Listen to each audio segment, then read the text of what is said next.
Suara Kabupaten Tasikmalaya yang dipancarkan dari komplek perkantoran Bojongkoning, Singaparna.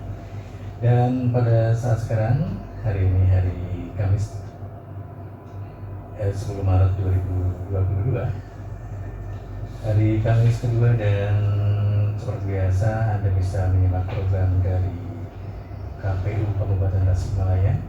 Dalam kesempatan ini bersama narasumber Ibu Dr. Istiana MAG dari KPU Kabupaten Tasikmalaya yang akan menyampaikan informasi-informasi terupdate ya. Dan apabila sudah berada di studio kami, langsung saja saya sapa narasumber kami, Ibu Dr. Istiana MAG. Assalamualaikum. Waalaikumsalam, Mas Tri, apa kabar? Alhamdulillah baik, mudah-mudahan kita tetap sehat ya. Amin. Ya, untuk edisi sekarang ini dengan topik tantangan perempuan dalam demokratisasi di Indonesia. Ya. Baik, Ibu silakan bisa menyampaikan pemaparan yang terkait tantangan perempuan dalam demokratisasi di Indonesia ini. Dan bersama saya Pri hingga 1 jam ke depan. Silakan Bu. Baik, Assalamualaikum warahmatullahi wabarakatuh. Terima kasih Mas Pri atas kesempatannya, Kanca Purbasora yang saya hormati semuanya. Mudah-mudahan apa yang akan disampaikan ini dapat menjadi sebuah wacana ya tentang perempuan dan demokratisasi. Tema ini dipilih karena kemarin tanggal 8 Maret itu katanya ditentukan atas dasar mayoritas rakyat dalam pemilihan berkala yang berdasarkan atas prinsip kesamaan politik dan diselenggarakan dalam suasana terjaminnya kebebasan politik. Jadi harus kalau pemilu itu harus langsung umum, bebas, rahasia, jujur dan adil gitu. Jadi ada kebebasan tetapi juga kebebasan tentu untuk rakyat ya yang memilih.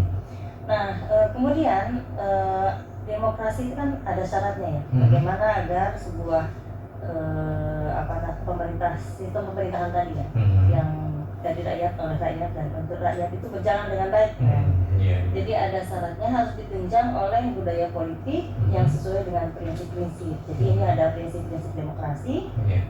Yang pertama adalah perlindungan konstitusional, yaitu menjamin hak-hak individu. Maka konstitusi harus menentukan cara prosedural untuk memperoleh atas hak-hak yang dijamin. Kemudian yang kedua, badan kehakiman yang bebas dan tidak memihak. Ini kan terkait dengan lembaga ya, kehakiman. Kemudian adanya pemilu yang bebas tadi. Kemudian adanya kebebasan menyatakan pendapat. Jadi kalau dulu di 1998 apa ya, ketika masa setelah Soeharto lengser ya, Presiden Soeharto lengser, kita memasuki masa reformasi ya. Saat itu peran demokrasi itu memang terbuka lebar, tetapi kemudian akhirnya memang atas dasar kebebasan menyatakan pendapat, tapi akhirnya menjadi liar ya.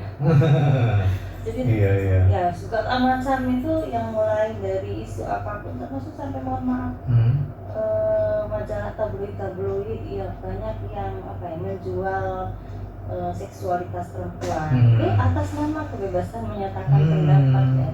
Jadi marak waktu itu saya lihat di jalanan itu luar biasa, tabloid itu segala macam ada. Nah ini kemudian yang terakhir kebebasan berserikat dan beroposisi ya. Kaitannya dengan perempuan mungkin ada kebebasan dan kesetaraan ya. Ada kesetaraan di situ. Nah, kebebasan yang dimaksud di sini ini yang tadi ya tidak bisa begini.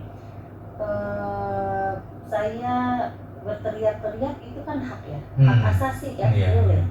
Tapi kita dibatasi oleh tetangga, tetangga samping rumah kita.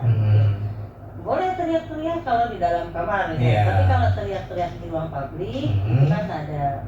Jadi kebebasannya itu bukan ya tadi. Saya kira seperti di awal era reformasi ya namanya. Setelah pasca Presiden Soeharto turun itu. Nah, jadi ada kebebasan yang bertanggung jawab. Jadi terbatas juga. Bebas tapi bertanggung jawab. Seperti tadi kita teriak-teriak mau nyanyi sekencang-kencangnya itu hak asasi, tapi kita dibatasi oleh oleh hak orang lain juga. orang lain juga, iya. Iya, iya. Nah, gitu. Jadi itu yang namanya kebebasan bertanggung jawab. Iya. Jadi konsep liberalisasi yang melekat pada ideologi demokrasi itu mesti diartikan sebuah masyarakat yang bebas dan bertanggung jawab. Yang pertama yaitu masyarakat yang memiliki aturan main yang jelas sehingga misalnya tadi ya ada hak orang lain yang tidak dilanggar. Jadi sehingga juga orang kuat tidak menindas orang yang lemah misalnya. Rasa bebasnya ya terserah gue gitu misalnya kan nggak bisa begitu. Kemudian yang kedua kebebasan berusaha, kebebasan bersaing dan kebebasan memilih afiliasi politik yang justru tidak akan mendatangkan kekacauan tapi kesejahteraan sosial. Jadi orang kebebasan memilih afiliasi politik ini juga kan terjadi ya ketika ada orang yang afiliasi politiknya berbeda itu dimusuhin segala macam. Nah ini harusnya orang bisa menerima kebebasan berpendapat tersebut kan maksudnya kebebasan berpendapatnya. Dan yang paling utama adalah liberalisme yang beretika, kebebasan yang beretika. Memang kalau etika itu di atas segala-galanya. Orang sepintar apapun, ilmunya setinggi apapun, kalau tidak beretika itu ya mohon maaf tidak nol. Nah, termasuk di dalam berdemokrasi. Kebebasan yang dimaksud juga harus memiliki etika. Kalau jadi kebebasan itu dalam bingkai kesantunan dan kemaslahatan. Jadi yang harus diutamakan. Nah, saya ingin mengutip apa yang disampaikan Presiden kita ya. Yang pertama Presiden Soekarno itu juga sama ya. Beliau membawa konsep sosiodemokrasi. Yaitu mengkonsepsikan nilai-nilai demokrasi politik dan juga demokrasi ekonomi. Nah kalau tadi tentang kebebasan ya, dan kalau ini Pak Presiden Soekarno memang nilai-nilainya itu tidak hanya di dalam demokrasi politik saja. Tadi kita berbicara politik ya, sistem pemerintahan ya, itu kan kaitannya dengan politik ya. Nah kalau Presiden Soekarno ini ada konsep sosiodemokrasi, jadi agar demokrasi itu menjadi lebih seimbang. Artinya demokrasi yang Presiden Soekarno inginkan itu bukan hanya demokrasi politik tapi juga demokrasi ekonomi. Jadi demokrasi yang menghendaki adanya pemberian hak-hak ekonomi kepada seluruh lapisan masyarakat sehingga tercipta suatu kemerataan. Intinya itu apa ya? Kesamaan derajat ya, kesamaan hak dan lain sebagainya. Jadi tidak ada yang kuat menindas yang lemah gitu. Dan juga demokrasi itu ini banyak tokoh yang menyampaikan tidak hanya terjadi pada sektor kehidupan politik saja. Jadi tidak hanya sistem pemerintahan dari rakyat oleh rakyat untuk rakyat, tapi kan ada tadi prinsip-prinsip demokrasi dan itu tidak hanya terjadi pada sektor kehidupan politik. Sektor-sektor lainnya juga harus demokratis. Tadi seperti ada demokrasi ekonomi, di dalam dunia pendidikan juga kan sama. Harus demokratis kan, misalnya guru di dalam memberikan pengajaran dan lain sebagainya, bagaimana menanamkan nilai-nilai demokrasi di sekolah gitu dan lain-lainnya. Nah, demokrasi itu baru dapat dikatakan berhasil apabila tujuan sosial mendirikan negara telah dicapai. Tujuannya adalah terwujudnya kesejahteraan masyarakat yang secara hukum berarti terjaminnya hak hidup dan martabat masing-masing warga negara di negara tersebut, atau menjamin hak asasi manusia yang mencakup di dalamnya hak asasi perempuan. Nah ini yang selalu terlewat ya di dalam di di aktivis feminis atau teman-teman yang mengkaji kajian feminisme itu pasti sering mendengar hak asasi perempuan. Kalau diumumkan biasanya hak asasi manusia saja. Nah, kenapa hak asasi perempuan ini harus lebih ditegaskan? Karena memang perempuan ini mengalami bentuk-bentuk ketidakadilan gender ya, ketidakadilan. Nah, kemudian di dalam melaksanakan hak asasi manusia, hak perempuan itu sama dengan hak laki-laki. Jadi hak ini juga telah disepakati dunia dan dimasukkan di dalam konvensi CEDAW. Nah, yaitu hak misalnya hak keluarga, berpolitik, ketenagakerjaan, pendidikan, kesehatan, kewarganegaraan, ekonomi, sosial, dan permukaan di muka umum. Nah, itu terkait dengan yang sudah istilahnya itu disepakati oleh dunia ya, dalam konvensi CEDAW itu. Dan di Indonesia sudah meratifikasi konvensi CEDAW ini dalam Undang-Undang Nomor 7 tahun 1984. Iya. Baik Bu, sebelum kita lanjut, kita lihat sejenak dengan suara lagu yang sudah saya siapkan. Tetap di 105,7 Mas FM Radio Purwasada, dan nanti kita lanjut kembali bincang-bincang dengan kita mengenai tantangan perempuan dalam demokratisasi di Indonesia bersama KPU Kabupaten Tasikmalaya, Ibu Dr. Istiana M. Hadi ya. Dan kita nikmati lagu berikut ini. Bojongkoneng Singaparna bersama saya Bri dan narasumber kami dari KPU Kabupaten Tasikmalaya. Beliau adalah Ibu Dr. Istiana M. Hadi, dan untuk kesempatan kali ini dengan topik tantangan perempuan dalam demokratisasi di Indonesia. Ya, dilanjut Bu Dokter, silakan mengenai tantangannya ini. Ya, baik. Ya. Di negeri kita. Kita akan masuk pada pembahasan tentang perempuan ya. Iya. Salah satu prinsip demokrasi tadi kan kebebasan dan kesetaraan ya. Betul. Kesetaraan. Kalau kesetaraan ini kaitannya dengan laki-laki dan perempuan. Iya. Nah, ini jangan dilihat dari kesetaraan itu kesetaraan gender. Gender itu peran sosial. Jadi kadang ada banyak orang yang salah paham ya. Jadi ada yang namanya peran biologis dan ada yang namanya peran sosial atau gender. Gender itu peran sosial. Kalau peran biologis itu atau peran seks itu adalah perempuan punya kelenjar memain sehingga bisa menyusui, punya rahim sehingga bisa hamil, kemudian melahirkan nifas, haid begitu ya. Nah, itu namanya peran biologis dan itu kodrat, tidak bisa dipertukarkan dan itu tidak pernah digugat oleh perempuan. Laki-laki juga kan sama, memiliki penis, kemudian sperma bisa membuahi kan begitu. Itu kodrat. Nah, ini tidak pernah digugat. Jadi perempuan itu bukan menggugat kodratnya, tetapi mempertanyakan, menggugat, ingin setara dalam hal peran gender, peran sosial.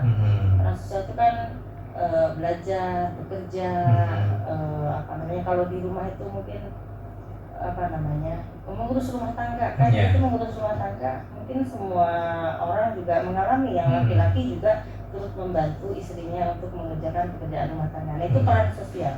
Berpolitik, pendidikan, nah itu peran sosial yang ingin dibangun, kesetaraan gender. Nah, untuk membangun demokrasi itu, karena ini kaitannya dengan demokrasi, maka akan saling kait-mengkait ya, dari mulai keluarga sampai ke pemerintahan. Jadi kait-mengkait untuk antara membangun demokrasi dalam keluarga dengan pemerintahan yang demokratis. Jadi pemerintahan yang demokratis itu dimulainya dari sistem masyarakat terkecil, dari keluarga. Jadi ketika banyak keluarga yang demokratis, mempengaruhi masyarakatnya menjadi demokratis, mulai dari desa, kecamatan sampai ke masyarakat negara, maka otomatis kemudian nanti pemerintahannya juga demokratis, karena kan kita segala sesuatu kan bermulanya dari keluarga ya. Iya, betul. Untuk memberikan kesadaran bahwa kaum perempuan dapat berpartisipasi dalam kegiatan sosial dan politik, maka harus dibangun terlebih dahulu nilai-nilai demokrasi dalam keluarga. Jadi sebuah keluarga harus menanamkan nilai keadilan dan kesetaraan gender, karena kan itu prinsip demokrasi ya, kesetaraan. Nah, tapi itu juga tidak memang tadi saling kait-mengkait, perlu didukung oleh pemerintah yang memiliki kebijakan adil gender. Misalnya upah buruh misalnya ya, itu kan kaitannya dengan buruh menyuruh. Kalau di daerah, di desa itu kan ada upah buruh untuk perempuan, buruh laki-laki itu berbeda ya. Nah, kalau di kita memang belum ada regulasinya ya, seperti di luar negeri itu sejam 80.000 semua jenis pekerjaan misalnya. Kan di kita kan nggak begitu. Nah, ini makanya harus ada peran pemerintah yang memiliki kebijakan yang adil gender, di samping tentunya Jadi saling kait mengkait dari Iya. keluarganya sudah punya nilai-nilai demokratis, perempuan pemerintahannya juga mendukung untuk Iya. menciptakan kehidupan yang demokratis. Hanya memang untuk perempuan ini masalahnya budaya kita ini masih budaya yang patriarki, yang dominan laki-laki, Iya. apa-apa laki-laki. Kita lihat mungkin di banyak perkantoran itu kepala dinasnya laki-laki gitu ya. Ada mungkin banyak juga perempuan yang cerdas gitu ya. Atau kita lihat di kepanitiaan sebuah acara Iya. misalnya kan pasti ketua panitianya laki-laki, perempuannya jadi seksi konsumsi kan. Iya. Itu Bu, apakah pengaruh dari kebiasaan adat daerah gitu, misalnya istri mabuk nikah itu Pak? Nah ini juga pengaruh itu juga? ya istilah itu juga menjadi pengaruh, itu Iya, harus iya. peribahasa ya. Iya. Peribahasa itu pengaruh budaya. Jadi tadi budaya patriarki itu begitu. Jadi gambaran ideal perempuan budaya patriarki itu diam di rumah, mengurus rumah tangga, Iya. penakut pada laki-laki, kemudian hanya mengurusi hal-hal yang mudah Iya. di dalam rumah, yang laki-laki mengurus hal yang penting. Sehingga dari situ perempuan menjadi rendah diri, tidak percaya diri karena tidak pernah diposisikan di peran-peran publik atau di peran-peran yang penting. Termasuk tadi kalau misalnya ada acara apa, perempuan di dapur saja, yang menerima tamunya laki-laki kan begitu. Iya. Nah ini memang sudah dibentuk oleh budaya, dikonstruk sedemikian rupa sehingga itu menjadi budaya patriarki dan ini dominan di Indonesia. Iya. Sehingga dari semua lini ya, mulai bidang pendidikan, ekonomi, apapun itu dominan laki-laki. Nah itu jadi maskulin, jadi apalagi politik kan disebutnya dunia maskulin. Masuk di KPU juga sama. Dan itu dunia yang maskulin kan. Disebut ya maskulin itu karena dibentuk oleh budaya bahwa yang kerjanya sampai malam tuh laki, yang kerjanya berat tuh laki gitu ya. Jadi seperti itu. Oke Bu, ini ada pertanyaan dan memang kami juga mengundang Anda untuk bisa bergabung melalui WhatsApp atau SMS di 0853 244 3 kali 70. Dan pada kesempatan kali ini ada pertanyaan dari Kang Jajan yang ada di Warung Putri. Mas, ini mau bertanya, kalau yang dibicarakan kesamaan antara pria dan wanita, ini sudahkah ada kebebasan atau kesamaan bagi kaum difabel? Artinya yang apa namanya? Mohon maaf, Kang Jajan ini juga sebagai penyandang. Iya. Termasuk difabel ya. Jadi apapun bagi kalangan yang, kalau tadi karena kita kaitannya berbicara tentang perempuan ya, mungkin nanti di lain waktu kita akan berbicara tentang disabilitas ya, difabel ya. Tentu sama. Jadi kalau namanya itu kalau di demokrasi yang inklusif. Jadi bagi kalangan tertentu yang kurang mendapatkan perhatian ataupun peran, itu diperhatikan. Itu inklusif. Ya salah satunya kalau hari ini karena bahasanya tentang perempuan, termasuk juga disabilitas yang difabel itu. Termasuk. Jadi harus pemerintah itu terutama harus juga memperhatikan hak-haknya difabel ini. Jangan sampai misalnya karena keterbatasannya kemudian malah semakin tidak mendapatkan kesempatan. Justru makanya kan kalau seperti syarat-syarat untuk pekerjaan gitu kan harusnya bisa memperhitungkan juga bahwa ada banyak difabel juga yang sesungguhnya kalau diberi kesempatan itu mampu. Nah ini affirmative action ya untuk difabel sama dengan perempuan. Jadi kebijakan yang untuk mendorong kelompok-kelompok yang termarginalkan. Gitu. Mungkin kita lanjutkan ya. Boleh. Budaya patriarki ini yang dominan ini berdampak pada domestifikasi perempuan. Tadi ya, budaya-budaya ya perempuan di rumah saja. Domestifikasi itu berarti perempuan tuh hanya punya peran di ruang domestik, laki-laki di ruang pabrik. Nah ini maka berdampak pada hilangnya peran perempuan di ruang pabrik termasuk dalam bidang politik. Jadi kita ini di KPU ya sulit sekali memenuhi kuota 30% perempuan yang terpilih. Kalau Iya, yang iya, daftar saja itu Hmm. memang ada lebih dari 30% Yang menjadi daftar. daftar calon tetap misalnya Ya. di DPR. Hmm. Tapi yang terpilih itu sedikit. Hmm. Gitu. Nah ini yang harus difokuskan itu bagaimana agar keterpilihan perempuannya ini juga 30%, bukan Iya. hanya syarat saja, Pendaftaran. pendaftaran saja. Tapi memang sulit karena tadi perempuan itu sudah dikonstruk sebagai makhluk domestik gitu. Jadi ya, dia sulit untuk keluar rumah. Dia Iya. sudah sejak dari keluarganya Iya. bahwa kamu cuci piring, Iya. yang laki-laki sekolah misalnya begitu. Sudah dibentuk begitu. Makanya kenapa harus dari keluarga, Iya. laki-laki dan perempuan harus diperlakukan sama mulai dari keluarga. Kalau sudah diperlakukan sama, nanti perempuannya juga akan punya peran pabrik. Iya. Laki-laki dan perempuan bersama-sama punya peran pabrik. Nah, keluarga yang menerapkan prinsip kesetaraan ini bermula dari pola perkawinan. Jadi ini masuk ke ilmu sosiologi ya. Jadi pola perkawinan sebuah keluarga itu bisa dilihat keluarga tersebut demokratis atau tidak. Gitu. Iya. Yang pertama tuh ada tipe perkawinan ya. Tipe perkawinan atau tipe keluarga ya. Tipe perkawinan owner property. Dalam pola ini, istri merupakan milik suami yang statusnya disamakan dengan uang atau barang berharga lainnya. Nah, jadi kalau owner property itu istri itu nggak punya suara. Jadi dia tugasnya di rumah melayani anak, melayani suami tanpa boleh ngomong gitu. Jadi kata suami A, B, gitu. Karena dia milik, disamakan dengan barang. Nah ini kalau keluarga seperti ini pasti tidak demokratis, Iya, karena pasti. kan suara perempuan tidak didengar ya. Kemudian yang kedua head complement, yaitu peran istri sebagai pelengkap suami. Suami diharapkan dapat memenuhi kebutuhan istrinya. Iya. Jadi tetap ini peran suami dominan. Jadi istri, suami diharapkan memenuhi kebutuhan istrinya. Karena kan hari ini kita bisa lihat ya, istri juga bisa memenuhi kebutuhannya sendiri, bukan maksudnya. Ini tetap sama, head complement ini laki-laki lebih di atas istri. Kemudian yang ketiga, pola perkawinan senior junior partner. Posisi istri selain sebagai pelengkap suami, tapi juga sebagai teman. Ini rada mending.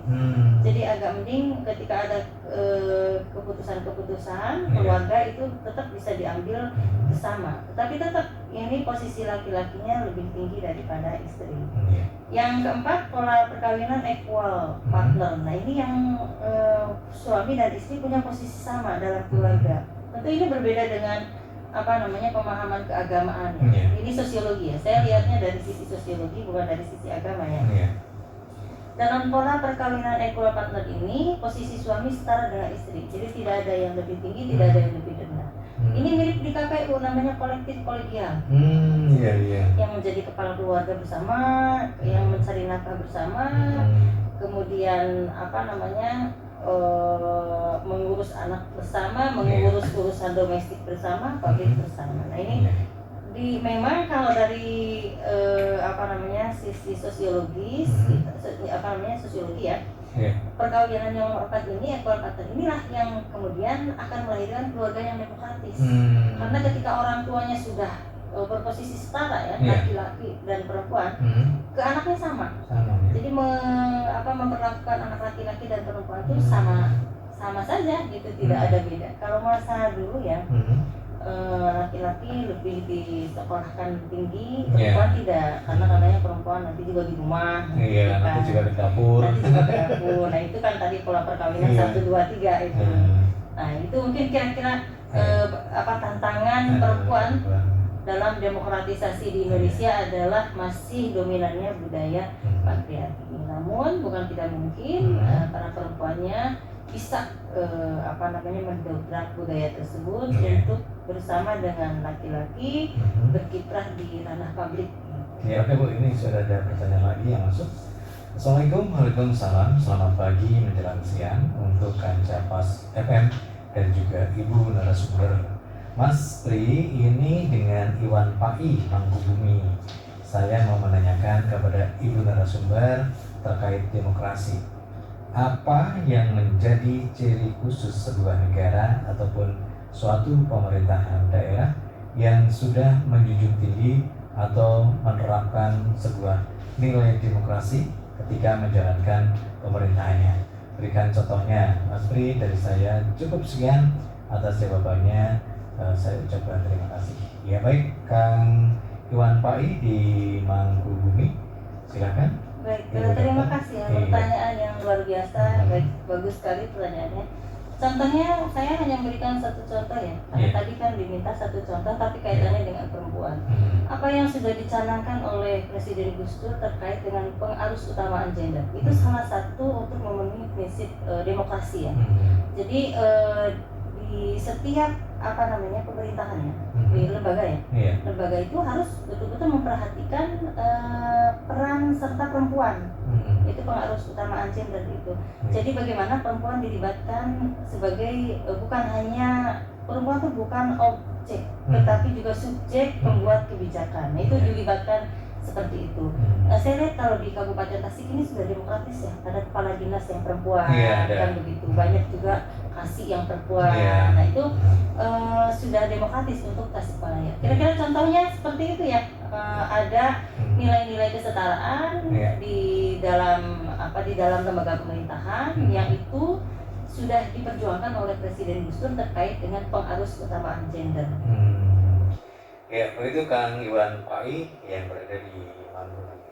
Kemudian yang lainnya silakan Anda bisa bergabung dengan kami di 0852 0853 244 037. Ya Bu, kita lanjut lagi. Baik, oleh karena itu kan keluarga demokratis itu dapat tercapai dari berjalannya fungsi sosial budaya. Kalau di keluarga itu ada fungsi-fungsi ya. Keluarga itu punya fungsi edukasi ya. Ya sebagai makanya kalau kita sering dengar ya, anak itu bisa berjalan karena lihat diajarin oleh orang tuanya berjalan. Anak bisa berbicara itu kan, anak itu kan peniru yang umum. Bisa berbicara ya dari orang tuanya. Makanya itu adalah fungsi edukatif ya untuk keluarga. Kemudian juga keluarga adalah memiliki fungsi sosial budaya. Jadi nilai-nilai sosial, nilai-nilai budaya yang diserap oleh anak itu juga dari keluarganya.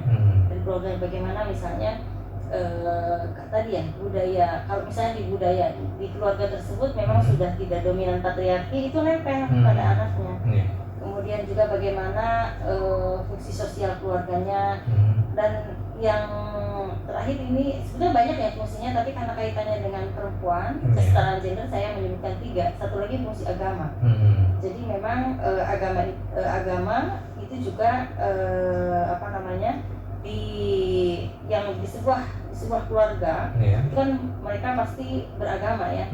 Nah ini juga bagaimana orang tua kemudian mendidik dengan agama yang dianut oleh orang tuanya. Nah ketika fungsi sosial budaya, edukatif dan agama yang berperspektif kesetaraan dan keadilan gender itu dianut oleh sebuah keluarga bakti. Keluarga bakti itu keluarga inti. Itu otomatis nanti satu keluarga sudah berperspektif kesetaraan, ini akan mempengaruhi keluarga lainnya. Akan semakin banyak keluarga yang kemudian memiliki perspektif kesetaraan dan keadilan gender, maka akan terbentuk masyarakat yang demokratis. Jadi keluarganya demokratis, masyarakatnya demokratis, tadi ya sudah disampaikan, negaranya juga demokratis. Nah kaitannya dengan agama ini memang banyak sekali ya teks-teks agama kaitannya dengan istilahnya itu seperti mendomestifikasi perempuan, tetapi sebetulnya tidak demikian. Jadi ada kelompok yang memahami teks agama itu secara tekstual, hanya yang tertulis saja, tetapi ada kelompok agama yang memahami agama itu memang dengan lebih mendalam. Misalnya larangan perempuan keluar rumah tanpa mahram gitu ya. Itu kan menjadikan gerak perempuan sulit. Misalnya kalau larangan perempuan bepergian tanpa mahram, jadi Rasul melarang perempuan pergi lebih dari 3 hari tanpa disertai mahram. Hari ini kan kita lihat banyak sekali perempuan ke Jogja sendirian kan gitu. Kunker gitu ya. Iya, kunker.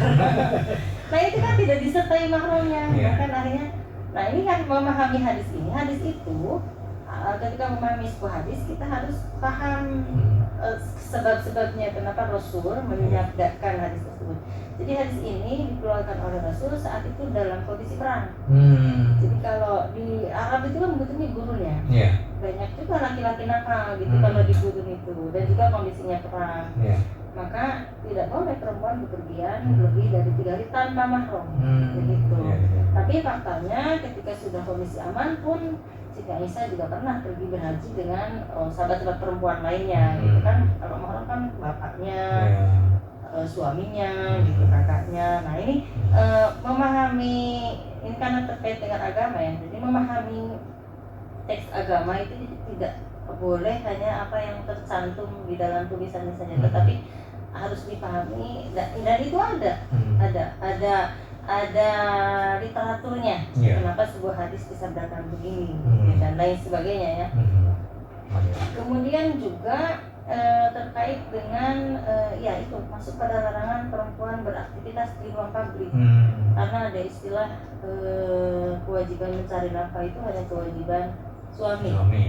Faktanya di masa Nabi itu juga banyak perempuan yang mencari nafkah sendiri. Nah, ini kalau kita kan masyarakatnya muslim ya, jadi yang dicari dalil ya. Ternyata sahabat Nabi yang laki-laki Ibnu Mas'ud itu istrinya itu apa ya disebutnya ya, tulang punggung keluarga istrinya, dan Nabi mensupport itu. Tapi di kita hari ini malah banyak sekali juga perempuan di rumah saja, tidak usah bekerja. Kalau tidak bekerja gitu ya, kita kemarin mungkin buat nambah-nambah ya Bu ya? Iya, selain buat nambah-nambah, buat jaga-jaga juga. Kalau kemarin nonton layangan putus nggak Mas Tri? Nggak sempat. Nah itu kan di situ ceritanya istrinya bercerai ya, suami istri itu bercerai. Istrinya itu selama menikah itu tidak boleh bekerja. Akhirnya ketika bercerai, memilih berpisah, dia tidak punya keahlian bekerja karena tidak boleh bekerja. Dia konon itu kan tidak bisa menghidupi anak-anaknya waktu itu, sehingga katanya ya kekurangan inilah, kekurangan itulah, dan dia harus mulai lagi meniti karir gitu. Nah makanya kan kita tidak tahu ya usia kita itu sampai di mana, apakah yang lebih dulu dipanggil tuh suami atau istrinya, apakah ke depan ya. Kalau didoakan sih semoga langgeng ya yang namanya keluarga. Tapi kan siapa tahu ya, banyak sekali perceraian terjadi, banyak sekali PHK yang dialami oleh para suami di luar sana gitu. Nah makanya tetap perempuan ini juga kalau saran saya sih tetap bekerja ya. Ya bukan mendoakan nanti akan menjadi, bukan apa namanya ya, itu sebagai bagian dari kemaslahatannya, membuat kemaslahatan untuk dirinya, mengembangkan potensi dirinya yang perempuan, kemudian juga siapa tahu tadi bisa bantu-bantu untuk keluarga kan begitu. Jadi itu apa namanya dicontohkan oleh di masa Rasul, oleh sahabat Rasul, perempuan juga bisa bekerja. Nah inilah perspektif seperti inilah perspektif agama yang berkesetaraan gender itu yang seperti ini. Kita harus membuka teks agama yang memang ternyata ada teks agama yang mengandung nilai keadilan dan kesetaraan gender. Nah ini untuk membangun keluarga yang demokratis, masyarakat yang demokratis, dan negara yang demokratis. Iya, oke. Bu, sayang sekali nih waktunya yang sudah tidak mengizinkan lagi persoalan kita kali ini. Dan sebagai himbauan terakhir pada masyarakat Kabupaten Tasikmalaya terkait program terbaru atau informasi terbaru dari KPU Kabupaten Tasikmalaya. Baik, dari KPU Kabupaten Tasikmalaya ya ada informasi bahwa untuk tahapan pemilihan pemilihan itu pemilihan umum ya, tahapan pemilu itu insya Allah kemungkinan akan dimulai di bulan Juni ya, Juni 2022 ya. Kemudian kita menghadapi pendaftaran partai politik. Nah ini untuk himbauannya untuk para perempuan. Kemudian ini Bu, yang tidak kalah pentingnya rekrutmen nih, itu kan suka dicari semua rekrutmen Badan NHUP. Iya. Nah ini untuk pendaftaran partai politik dulu ya, Oh, tanggal iya. 1 sampai 7 Agustus ini mohon kepada himbauan pada partai politik, Iya. mohon bisa memasukkan 30% unsur perempuan ya, Iya. untuk mengisi di jajaran pengurus, dan juga untuk perempuan di Kabupaten Tasikmalaya jangan takut untuk berlaga di pemilu 2024. Iya. Kemudian nanti di bulan Oktober pertengahannya kita akan rekrutmen badan ad hoc PPK. Iya, iya, iya. PPK, kemudian PPK itu panitia pemilihan kecamatan ya, Kecamatan. ada 5 orang. Kemudian masih di tahun ini ya, 2022, di akhir Oktobernya, saya lupa tanggalnya, itu akan rekrutmen PPS, PPS. panitia pemungutan suara yang di desa, Di desa. yang tingkat desa. Itu kalau pada dedok sampai di situ. Jadi di bulan Oktober semuanya Iya. proses, Oktober, ya. mulai kita pengumuman, kemudian mereka mendaftar, Iya. nanti kemudian kita seleksi gitu. Betul. Nanti masa kerjanya kalau tidak salah dari Januari Iya. 2023. Iya, oke. Udah begitu saja, Bu? Ya, mudah-mudahan mohon doanya dari Iya. masyarakat Kabupaten Tasikmalaya, dari seluruh kancah pengguna pemilu di 2024 nanti, mulai dari tahapan ya, Iya. sampai kemudian pemungutan suara, sampai kemudian dilantik, yang terpilih bisa berjalan dengan lancar, aman dan damai, Amin. serta semua disehatkan, dan Iya. mudah-mudahan sudah tidak ada COVID. Iya, amin, amin. Iya. Ya.